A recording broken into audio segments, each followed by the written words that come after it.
Assalamualaikum warahmatullahi wabarakatuh. Innal hamdalillah nahmaduhu wa nasta'inuhu wa nastaghfiruh wa na'udzu billahi min syururi anfusina wa min sayyiati a'malina may yahdihillahu fala mudilla lahu wa may yudlil fala hadiya lahu. Asyhadu an la ilaha illallah wa asyhadu anna Muhammadan abduhu wa rasuluh alladzi la nabiyya ba'da amma ba'd. Faqala Allah Ta'ala fil Qur'anil Karim, a'udzu billahi minasyaitonir rajim, fasholli li rabbika wanhar. Maka laksanakanlah salat karena Tuhanmu dan berkurbanlah sebagai ibadah dan mendekatkan diri kepada Allah. Quran Surat Al-Kautsar ayat 2. Sebelumnya izinkan saya perkenalkan diri saya, nama saya Hana Nafisa Najbah. Pertama-tama, mari kita panjatkan puji serta syukur kehadirat Allah Subhanahu wa Ta'ala yang mana Ia telah memberikan kita berbagai macam kenikmatan, di antaranya nikmat iman, nikmat Islam, nikmat kesehatan, dan nikmat waktu luang. Kayak di sini saya akan sedikit memberikan pengetahuan yang saya punya dan sedikit mengingatkan gitu ya untuk kalian semua. Memahami makna dan sejarah Idul Adha lebih dalam. Seperti yang kita ketahui ya, Idul Adha itu adalah hari raya atau hari besar bagi umat Islam setelah hari raya Idul Fitri. Hari raya Idul Adha itu jatuh pada tanggal 10 Zulhijjah menurut kalender Hijriah atau biasanya sekitar 70 harian setelah hari raya Idul Fitri. Nah, seperti halnya Idul Fitri, umat Islam juga akan melaksanakan sholat sunnah Idul Adha bersama-sama di masjid atau di tanah lapang. Hari raya Idul Adha juga merupakan puncak ibadah haji di mana jutaan umat Islam dari berbagai dunia berkumpul di Mekah untuk melakukan rangkaian ibadah haji yang menjadi rukun Islam yang kelima. Bagi yang belum mampu untuk mengerjakan ibadah haji, maka berkurban bisa menjadi salah satu cara mendekatkan diri kepada Allah saat hari raya Idul Adha.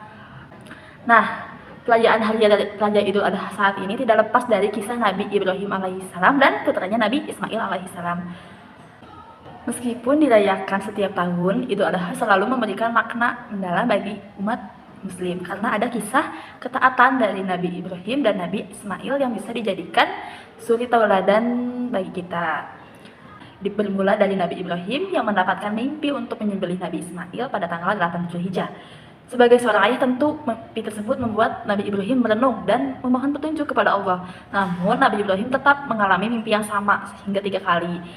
Kemudian Nabi Ibrahim bercerita kepada anaknya yaitu Nabi Ismail. Sebagai sosok yang taat atas perintah Allah, Nabi Ismail tanpa ragu menyuruh sang ayah untuk melaksanakan perintahnya yang melalui mimpinya. Atas keikhlasan dan kesabaran keduanya, Allah Subhanahu wa Ta'ala lantas mengganti Nabi Ismail dengan seekor domba yang sejak saat itu hingga kini dijadikan sebuah ibadah rutin pada hari tasyrik yang jatuh pada tanggal 10 sampai 13 Zulhijjah setiap tahunnya. Penyembelihan kurban saat Idul Adha juga dapat menanamkan rasa ikhlas dan berbagi. Jadi penting untuk diingat ya bahwa saat kurban itu 2/3 bagian daging itu merupakan hak orang lain dan sisanya 1/3 diberikan kepada orang yang berkurban. Saat Idul Adha selain diperintahkan untuk berkurban, ada perintah juga untuk melaksanakan ibadah haji yang wajib dilaksanakan bagi yang memiliki kemampuan baik dari segi finansial maupun fisik. Haji juga bermula ketika Nabi Ibrahim alaihissalam mendapatkan perintah dari Allah Subhanahu wa Ta'ala untuk membangun Ka'bah di kota Mekah. Perintah haji juga tercantum dalam Quran Surat Ali Imran ayat 97 yang artinya, barang siapa memasukinya, Baitullah, amalanlah dia. Dan di antara kewajiban manusia terhadap Allah adalah melaksanakan ibadah haji ke Baitullah, yaitu bagi orang-orang yang mampu mengadakan perjalanan ke sana. Pelaksanaan ibadah haji juga dapat membersihkan jiwa dan hati dari dosa-dosa. Berangkat haji juga saat Idul Adha merupakan bentuk ketaatan diri kepada Allah Subhanahu wa Ta'ala. Saat Idul Adha juga selain berkurban dan melaksanakan ibadah haji, alangkah baiknya kita melakukan puasa Arafah. Ini disunahkan bagi orang yang tidak sedang melaksanakan ibadah haji atau tidak sedang wukuf di Arafah. Ini dilaksanakan pada tanggal 9 Zulhijjah. Hal ini sesuai dengan sabda Nabi yang berbunyi, Siyamu yaumi Arafah ahtasibu 'alallahi ayyukaffiras sanatal lati qablahu was sanatal lati ba'dahu. Yang artinya puasa Arafah 9 Zulhijjah dapat menghapuskan dosa setahun yang lalu dan setahun yang akan datang. Hadis riwayat Muslim nomor 1162. Selain melaksanakan ibadah kurban, haji, dan puasa, ternyata ada beberapa amalan nih sunnah Idul Adha yang dapat kita lakukan sebagai umat Islam. Amalan ini juga telah dicontohkan oleh Rasulullah Dan jika dilaksanakan dengan baik, tentu akan mendapat keutamaannya. Yang pertama ada mengumandangkan takbir. Umat Islam sangat dianjurkan untuk mengumandangkan takbir di malam Hari Raya Idul Adha.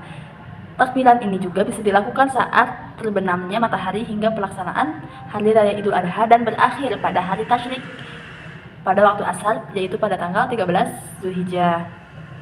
Yang kedua, ada menggunakan pakaian terbaik dan memakai wewangian.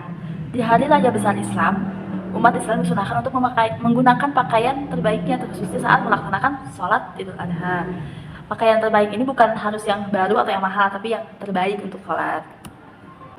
Dalam sebuah hadis, beliau memerintahkan kami untuk memakai pakaian terbaik yang kami miliki pada 2 hari raya dan memakai minyak wangi. Jadi di hadis itu juga disebutkan untuk memakai wewangian yang tentunya wangi itu tidak berlebihan dan tidak mengganggu orang yang berada di dekat kita.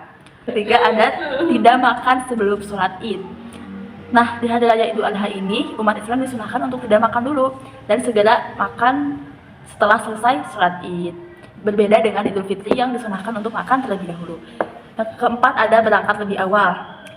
Sebaiknya kita berangkat lebih awal dan sampai di tempat sholat dengan tenang dan tidak terburu-buru. Sambil menunggu sholat kita bisa bertakbir dan berzikir. Yang kelima ada berjalan kaki saat menuju tempat sholat Id. Yang keenam adalah melewati jalan berbeda saat pulang dan pergi sholat Id. Dalam sebuah hadis disampaikan, Nabi SAW ketika sholat Id beliau melewati jalan yang berbeda ketika berangkat dan pulang. Hadis riwayat Bukhari. Oke, mungkin cukup sekian yang bisa dapat saya sampaikan mengenai makna tentang Idul Adha dan apa aja sih yang bisa dilakuin saat Idul Adha. Mohon maaf apabila ada kesalahan. Wabillahi taufiq wal hidayah. Wassalamualaikum warahmatullahi wabarakatuh.